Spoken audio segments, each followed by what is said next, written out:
Hey, welcome to 20 Minutes Self-Development with me, your host, Tam Dillon. 20 Minutes Self-Development, the podcast that's all about focused, effective self-development, one tool at a time. In each episode, I'll be introducing you to a specific practice or technique, and I'll be diving into why it matters, how it works, and how you can integrate it seamlessly into your daily life.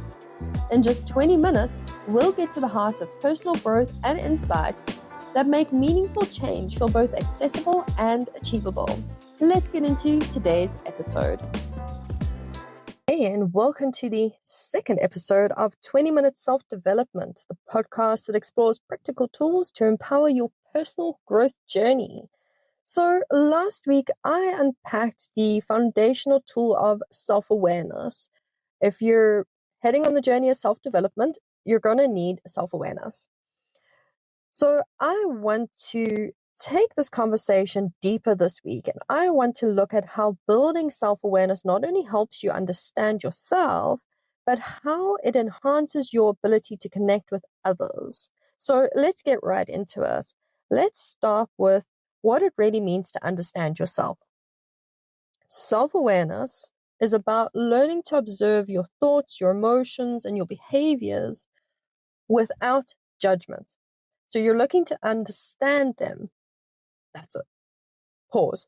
So you put the stop there. You don't need to do anything else. So you're literally looking at these things to understand. It's about noticing that why behind your reactions. Why did that comment irritate you? Why did you feel anxious walking into that room? It's looking to understand these things, but without that aspect of judgment. When you do understand your triggers and your needs and your patterns, it becomes so much easier to show up in a way that aligns with your values and your intentions. You start to move through the world with way more clarity and far less reactivity. For example, if you tend to avoid confrontation because it makes you uncomfortable, you can catch yourself in that pattern and you can take a different approach. And you can also shift your perception of what you view as confrontation. So perhaps it's a professional setting and your boss is a pretty intimidating person. You're like, oh, I need to go and tell them about this, that, and the next thing. And I don't want to do that because it's confrontation and that's scary.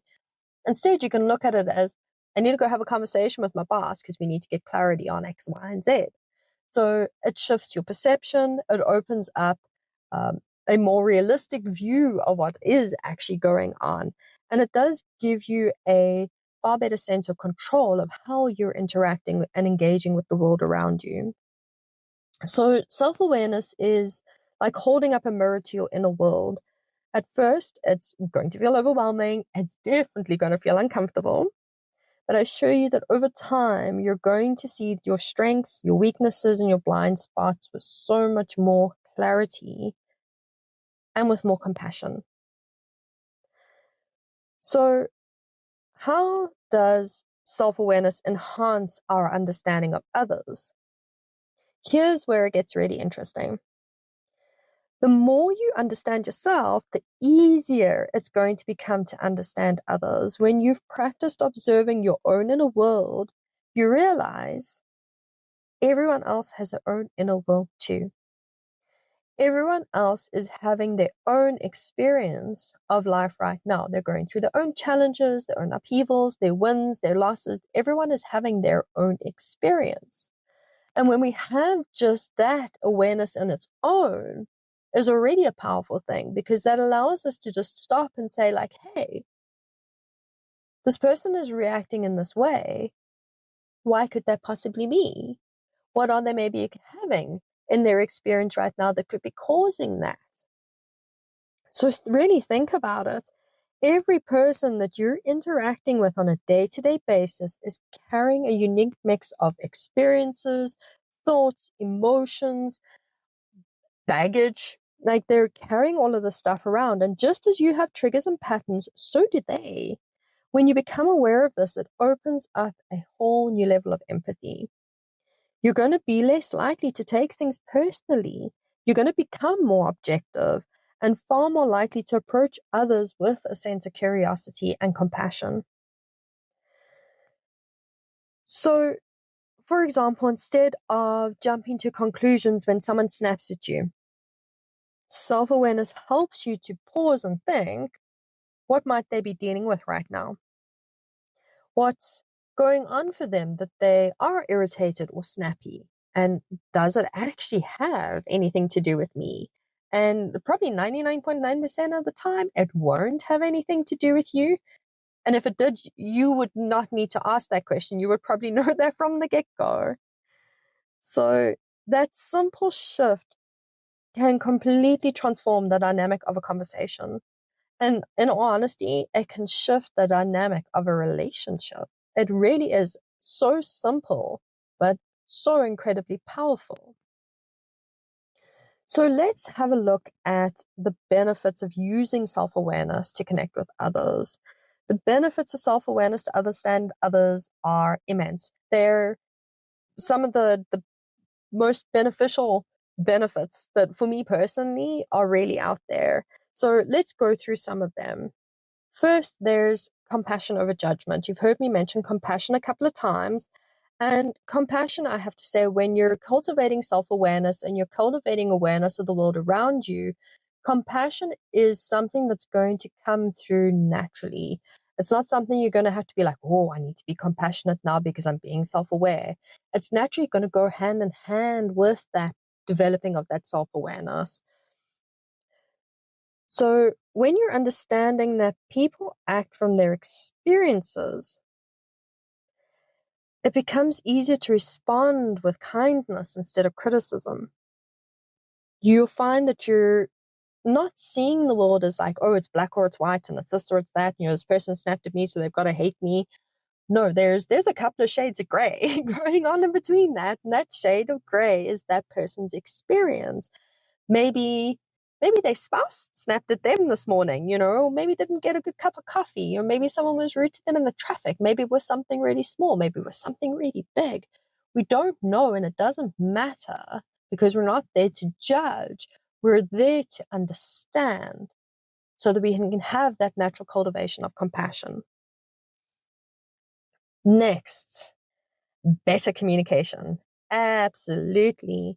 When you're self-aware and you can pause and truly listen to someone instead of just waiting your turn to speak, this creates so much more space for deeper and far more meaningful conversations because you're allowing that person to express themselves. You're showing them like, hey, I'm curious to hear what it is that you have to say. You're learning that skill of active listening. And active listening, if you want to cultivate a skill in this lifetime that can benefit you across all different aspects of life, your professional, your personal, your relationships, active listening is your go-to skill. That skill will take you places.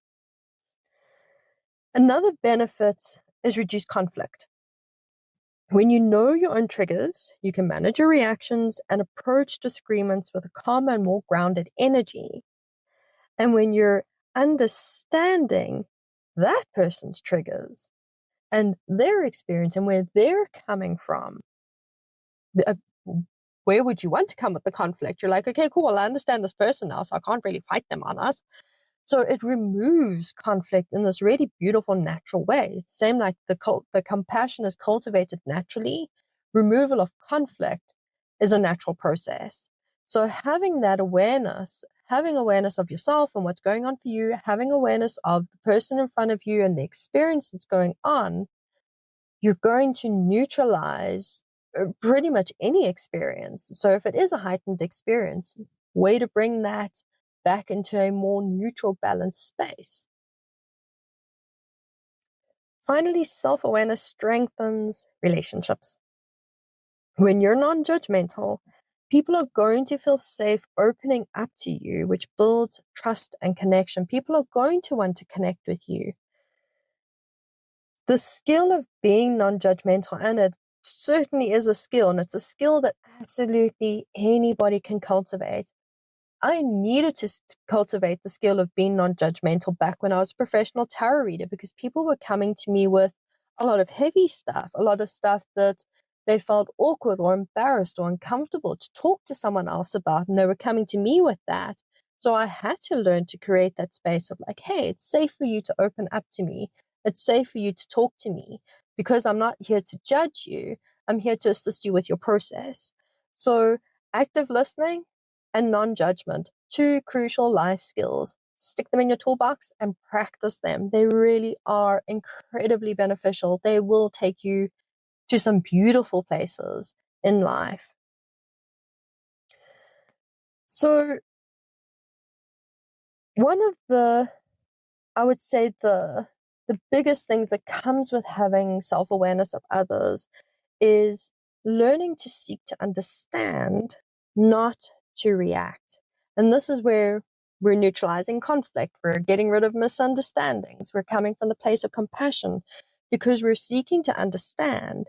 We're not there to just react to what's going on, or, I'm listening to respond to whatever's this person's saying. One of the biggest shifts self-awareness brings is that ability to seek understanding instead of reacting, because you become curious about yourself and you've learned to become curious about yourself. So naturally you want to be curious about the world around you and you want to be curious about others.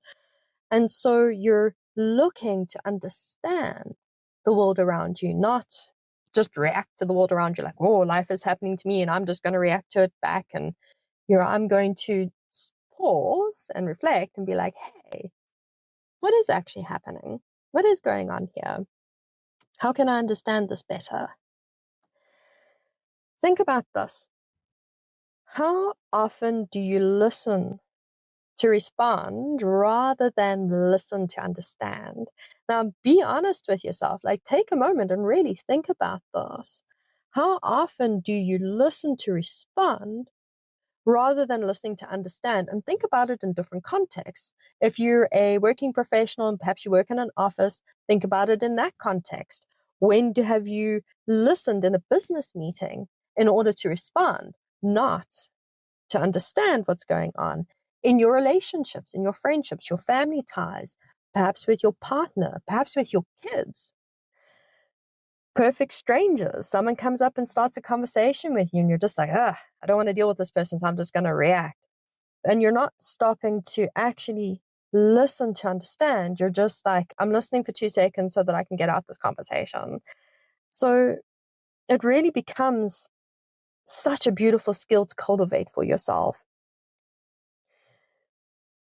When we're coming from that place of we're just listening to respond, you're in your head.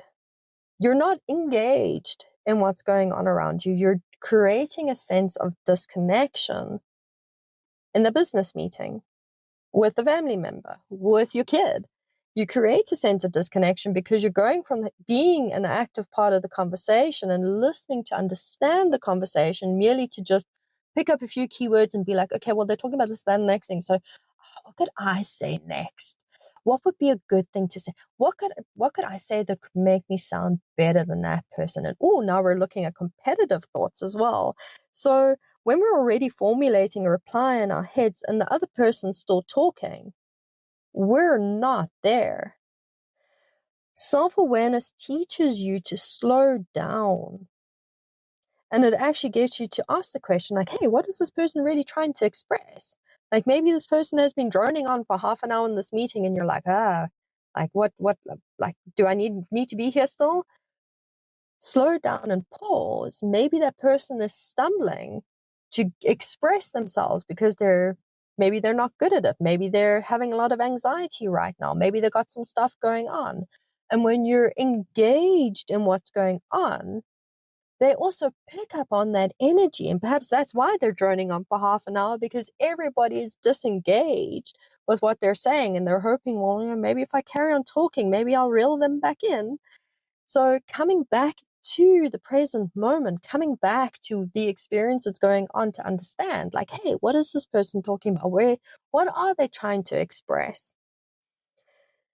When you listen with the intention to understand, not to judge or respond, you create that safe space for that other person to share.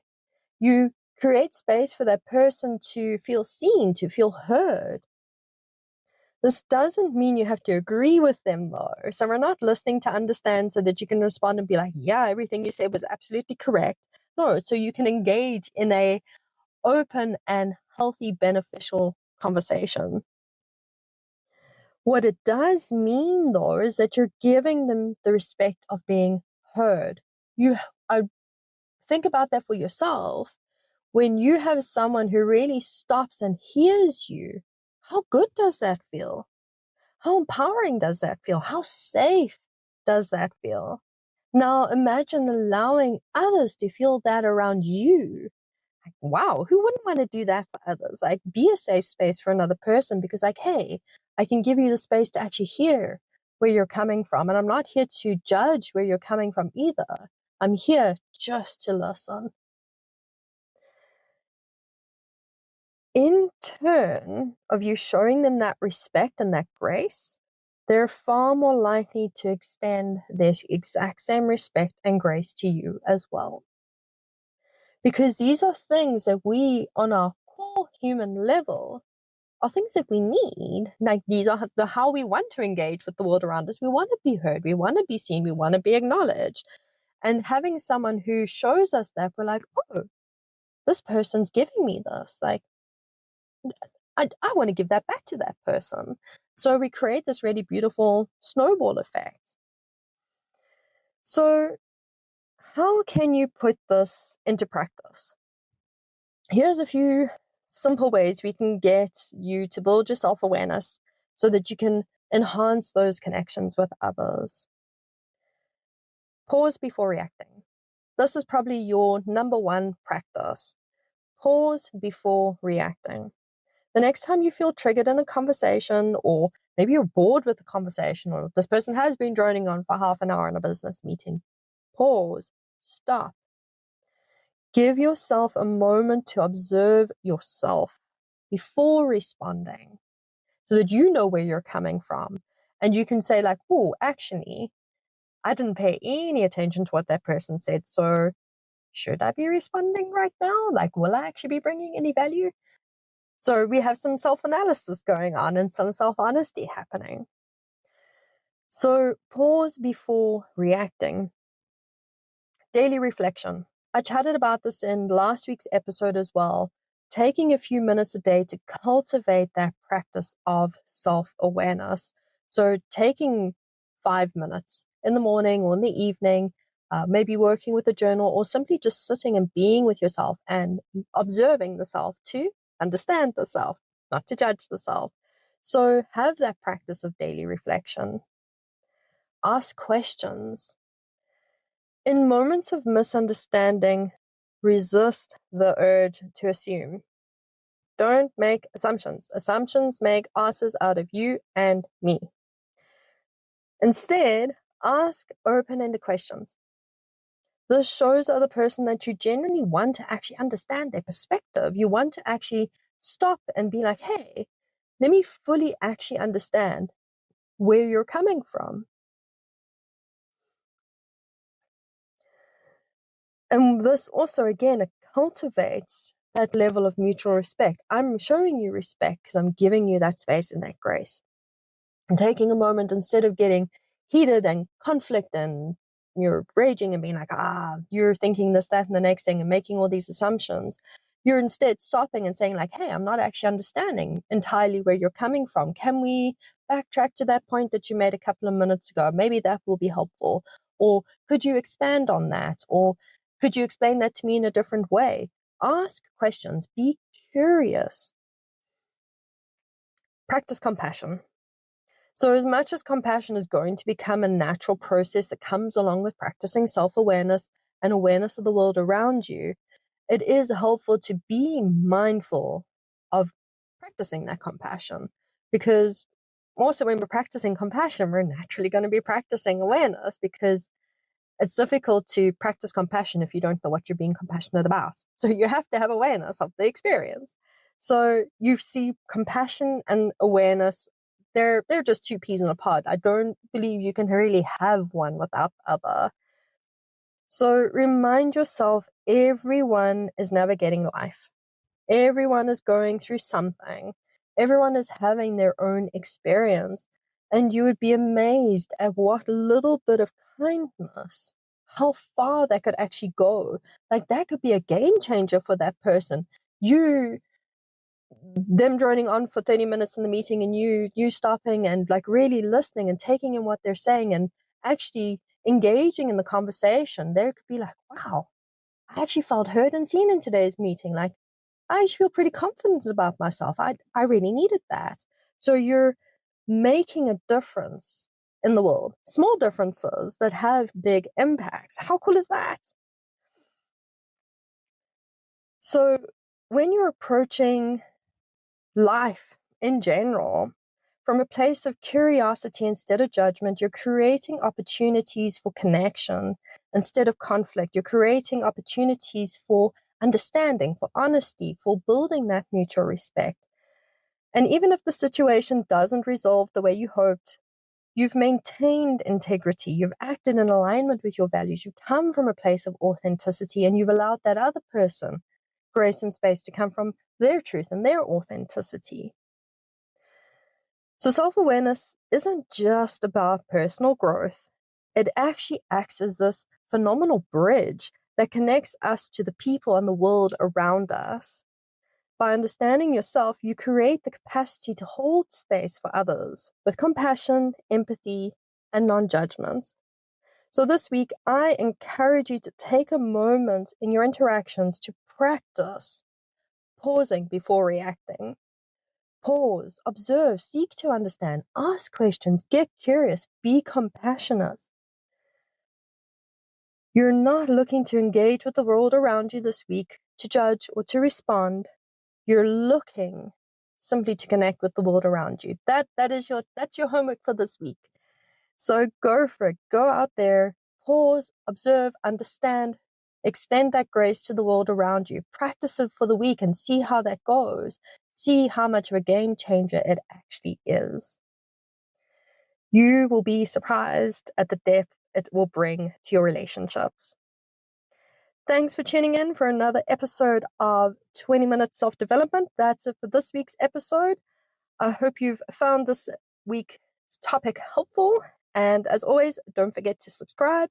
And I will catch you next week. Until next time, keep growing up and showing up for yourself. Thanks for joining me for this week's episode of 20 Minute Self-Development. If today's insights were helpful, be sure to subscribe so you don't miss next week's episode, where I'll share another practical tool or technique for your personal growth journey. If you're looking for more personalized support, my self-development coaching offers a space to explore these tools at a deeper level and tailors them to your unique needs.